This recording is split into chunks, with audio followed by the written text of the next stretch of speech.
तो देखिए आज के इस वीडियो में हम लोग डिस्कस करने जा रहे हैं क्लास 9th का थ्योरम नंबर 10.10 जो कि काफ़ी इम्पोर्टेंट थ्योरम है और बेहतरीन भी। ठीक है, तो देखिएगा थ्योरम क्या है। If a line segment joining two points, दो पॉइंट है और वो दोनों पॉइंट को ज्वाइन कराने पे एक लाइन सेगमेंट बनता है यानी रेखाखंड बनता है यानी बनती है। अब बोला जा रहा है कि two points subtended equal angle at two other point, और ये दो पॉइंट से दो अलग पॉइंट पे दो एंगल बन रहा है same side of the line.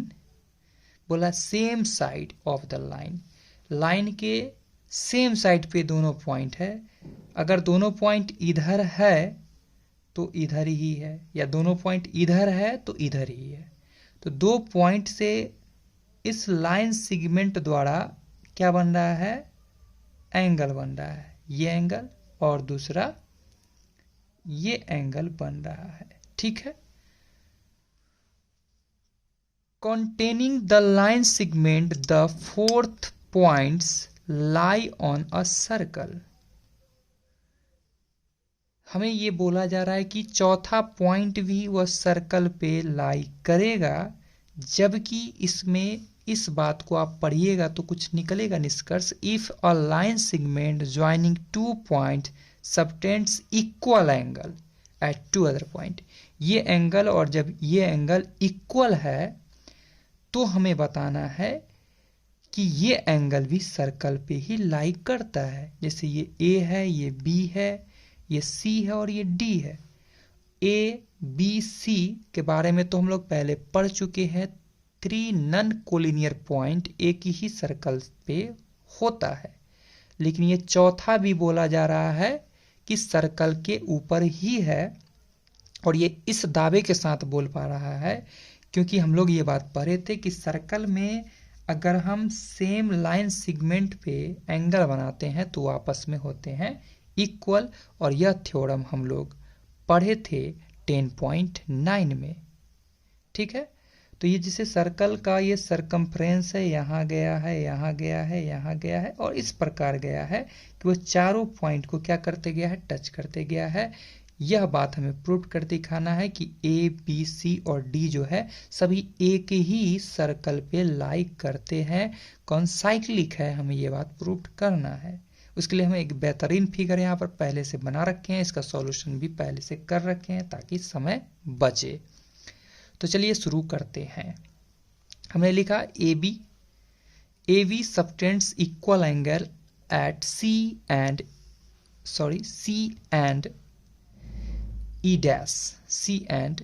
Dash. हमने यहां पर लिखा, कुछ समय के लिए मान लिए थे कि ये पॉइंट ई डैश जो है इस लाइन सेगमेंट द्वारा एंगल बना है ई डैश पे और सी पे बना है, जो दोनों आपस में इक्वल है। कैसे ये बात बोल सकते हैं, तो the angles in the same segment, same segment पे जो एंगल बनाया जाता है, सेगमेंट की जब बात होती है तो वो सर्कल के अंदर की बात होती है, सर्कल के अंदर की बात। ये पॉइंट हमने भले ही बाहर लिया है, लेकिन यह बात को हम प्रूफ करेंगे कि यह पॉइंट यहाँ नहीं डी पर ही है। ठीक है, और साथ ही यह एंगल को हम जीरो प्रूफ कर देंगे तो हमें पता चल जाएगा ई डैश भी कहाँ पे है, डी पर ही है। तो ये बात हमने लिखा।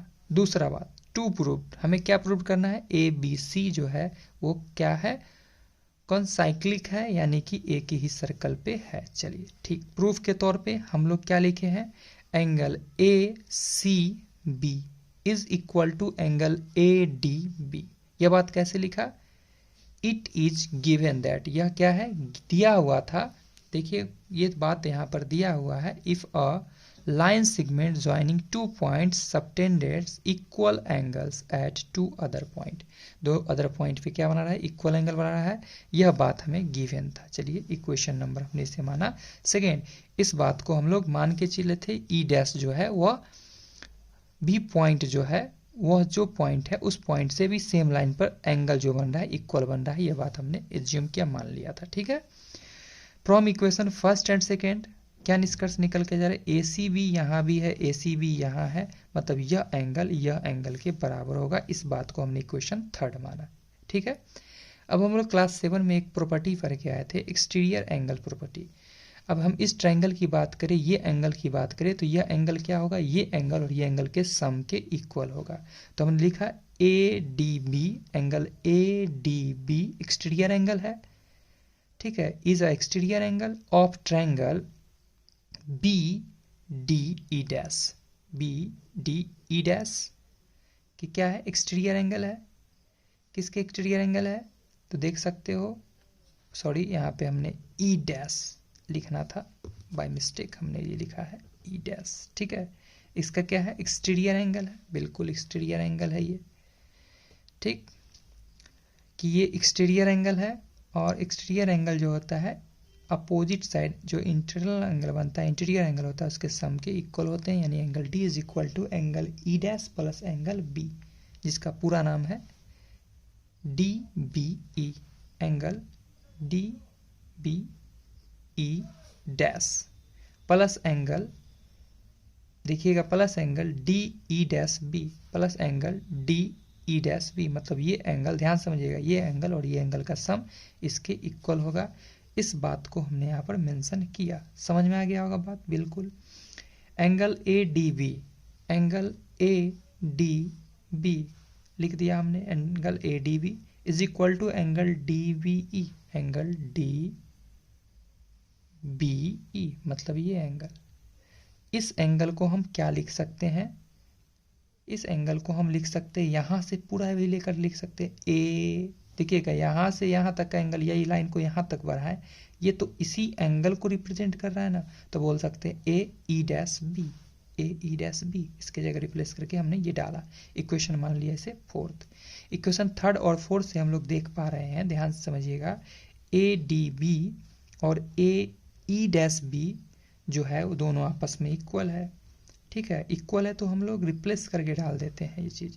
तो from equation 3rd and 4th, A D B is equal to D B E dash is equal to, ये देखिएगा ये एंगल, सॉरी ये एंगल जो है A E dash B, A E dash B किसके बराबर है, ए डी बी के, तो यहाँ पर डाल दिए हम लोग ए डी बी। अब देखिएगा प्लस का ए डी बी इधर आता है तो माइनस का बन जाता है ए डी बी, यानी angle B D E dash जो है 0 आ जाता है, B sorry D B E dash, D B E dash, ये एंगल जो निकल के आया है 0 डिग्री, 0 डिग्री है, मतलब यह लाइन इसी लाइन के ऊपर लाई कर रहा होगा।